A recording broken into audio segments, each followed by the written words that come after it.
Hello നമസ്കാരം. രാവിലെ പോയി വിത്ത് കളക്ട് ചെയ്തു. ഇതെൻ്റെ എയറോപോണിക്സിലൊക്കെ തക്കാളിയാണ്, നല്ല സൂപ്പറായിട്ട് നിൽക്കുന്നുണ്ട്. ഇത് കുറച്ച് മുളക് വാങ്ങിയതായിരുന്നു ഒയാസിസിൽ, അതും കയറി പോകുന്നുണ്ട്. അപ്പോൾ നിങ്ങൾ പറഞ്ഞ പോലെ തന്നെ ഞാൻ എന്താ വെച്ചിട്ടുണ്ടെങ്കിൽ ഇപ്പോൾ നിങ്ങൾ അയച്ചിരിക്കുന്ന ചീരയുടെ വിത്ത് പകുതി എടുത്തുള്ളൂ, 2 പാക്കറ്റിൽ നിന്ന് പകുതി എടുത്തു. എന്നിട്ട് ഞാൻ ഇതിനകത്ത് 4 ചട്ടി വെച്ചിട്ടുണ്ട്. ഇത് പെർലൈറ്റും ചകിരിച്ചോറും മാത്രമാണ്. അപ്പോൾ ഇതിനകത്ത് ഞാൻ വിത്ത് പാകിയിട്ടുണ്ട്, വിത്ത് പാകി നനച്ചിട്ടുണ്ട്. അതിനുശേഷം ഞാൻ ഈ തെർമോക്കോൾ വെച്ചിങ്ങനെ മൂടുകയാണ്, ഫുൾ ടൈറ്റായിട്ട് മൂടി. ഇതുപോലെ തന്നെ ഇത് നമ്മുടെ കുക്കുമ്പറിൻ്റെ വിത്താണ്. അപ്പോൾ ആ ട്രേയിൽ നമ്മൾ വെള്ളം ഒഴിച്ചിട്ടുണ്ട്, അതുപോലെ നമ്മൾ വിത്തിട്ടിട്ടുണ്ട്. അപ്പോൾ ഞാനിനി 2 ദിവസം കഴിഞ്ഞിട്ട് ഇവിടെ ഉണ്ടാവുള്ളൂ. ഇനി തിങ്കളാഴ്ച വരുള്ളൂ. അപ്പോൾ ഇത് നോക്കാം. ഇത് ഞാൻ എന്താ ഇത് വെച്ച് മൂടി വെച്ചിട്ടുണ്ട്, മൂടി വയ്ക്കുകയാണ്.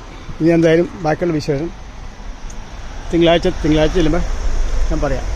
ഇതുണ്ടോ എൻ്റെ ഇത് കണ്ടോ, എൻ്റെ NFT നിൽക്കണുണ്ടോ, എൻ്റെ NFT മുളകുണ്ടായി, ഇത് ക്യാപ്സിക്കം ഉണ്ടായിട്ടുണ്ടോ, ക്യാപ്സിക്കം ഉണ്ടായിട്ടുണ്ട്. ഇതിലും പൂരിച്ചിട്ടുണ്ട്, ഇതിലും ആയിട്ടുണ്ട്. ഇത് പൊന്നാങ്കണ്ണിച്ചേരിയാണ് വെച്ചേക്കുന്നത്.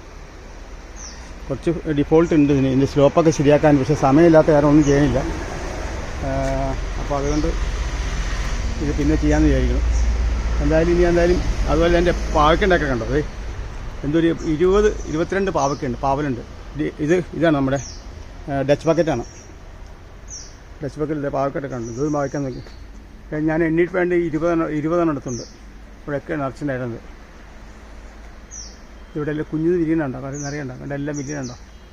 ഇത് അതോടെ 2 വിരിയുണ്ടോ.